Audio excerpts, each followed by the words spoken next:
title is Beware the Quiet Ones. That's like the quiet weeks, because this was another kind of quiet week. A lot of the stats are related. Beware the quiet ones. We don't have any quiet ones here, just so you know. Quiet weeks? Oh, no, quiet people. No, not quiet people. No, not at all. It's about quiet weeks. No, we certainly don't have any quiet people here.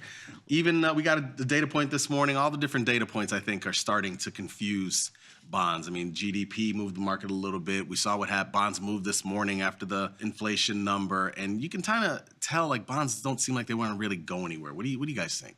I've been buying them on downticks. I did not buy them last night. They were down. But what's a downtick? I don't know. You know, that's what I mean. Like, yeah, they're not massive. You actually don't know what a downtick is. You're right. That's the thing, you know. They seem confusing. I know we harp on this a lot, but it's like Japanese yen was the big news this week. Touched on a 38-year low.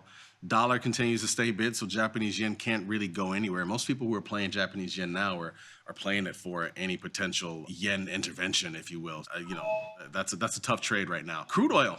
This one, I wrote this last night. It's actually coming true. Crude oil is breaking above 82. It's the third straight week that crude oil has been up, and it seems like geopolitics is the only thing that gets the oil to move over the last several months now. AI trades showed a little bit of signs of weakness this week. Those Micron earnings weren't the greatest. An inline forecast. They didn't come out and say we are super bullish on everything. They were a little hesitant, and that caused shares to fall. NVIDIA was kind of weak yesterday, so was AVGO. And then VIX and VVIX, both 13 and 80 respectively. Realized vol over the past 10 days has dropped to multi-year low, single digits now for realized vol.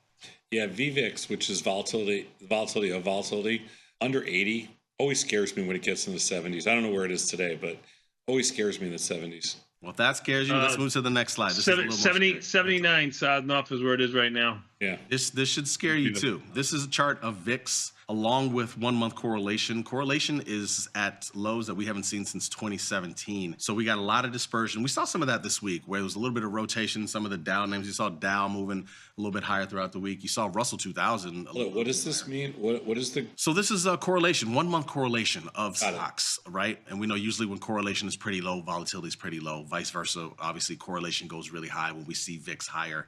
You can look back to October of 2022. You can see when VIX was up above 30, you see correlation was high. So low correlation here lets you know there's really no vol in the market. And again, this is the lowest since 20. Nothing. You know, this. What's so interesting about this market here is that, and in spite of what everybody thinks, I think if this market does turn around, it's going to be something that nobody has even. It is not going to be something that anybody can predict or even has mentioned. Exactly. Because it wasn't too long after the last time correlation was around this level, VIX was around this level, February 2018 happened. Came out of nowhere, right? I don't even remember exactly what caused that. Came out of absolutely nowhere. So yeah, I think you're right. I think it comes out of nowhere. There's no way we can prepare for it, really. Looking at the bond path. So entering the year, we were expecting 6 to 7 rate cuts. And when you look at things today, when you look at where we are, of course, it's basically July now. Market's pricing, no cut right now, 5.33%. And maybe not even a cut until October and November, if we get one at all. Things have really changed on the landscape of what the market was expecting for rate cuts and what we're actually seeing. It's a jam-packed week, actually, next week, even though we have a holiday and basically a day and a half off. You got ISM manufacturing on Monday. Powell's going to speak on Tuesday along with the beginning of job stuff, JOLTS, and then ADP. On Wednesday, it's only a half day, but we got ADP and you got FOMC minutes squeezed in there. We close at noon, right? On Wednesday, don't we? Noon? That is correct. Yeah, tastylive is closing at 10 a.m. Do you know why the markets are only a half day? No. Okay, just asking. But we've seen those at times, right? Yeah. I don't know exactly why. Why is there a half day? We were arguing already this morning, so I just want to know. What's the consensus? No, I actually don't know. Oh, we don't know the answer. Oh, I mean, it's always been Tom's answer, which was wrong. I don't think Tom's answer, he said they wanted to give them a little bit of time to get out of town so that they can get to the Hamptons and, I think that's actually probably true. I want to get out of New York City. That's actually probably true because we only see it on like if 4th of July were on a Saturday, we wouldn't have a half day Friday, right? Because you can't have 2 consecutive closed days of the market. But why? Why should they close why should they close Wednesday? Because of orderly markets, to keep fair and orderly markets. So they open for half a day, get any type of trade that needs to be made, any type of risk on or off to be made, and then they close for the half of the day. Has nothing to do with anybody trying to get to the Cape on time. I like that first answer because I totally New Yorkers disagree are with you. vain enough to feel That's like right. everything. I will completely fall on disagree, them. but keep going. We're not going to give either way. Non-farm payrolls on Friday. Hey, by the way, would you like to bet another $20 on that? What?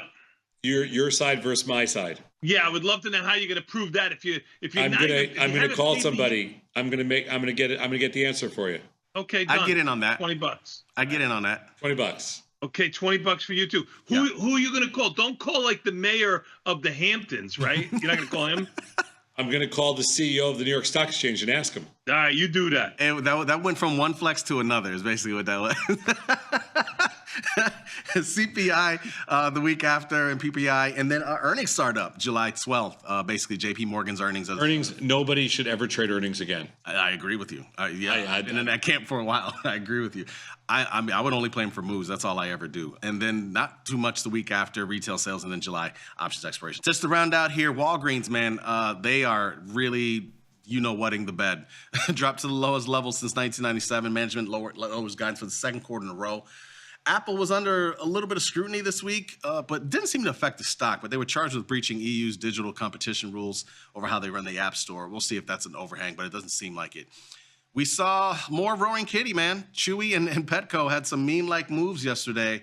Chewy was a really big mover.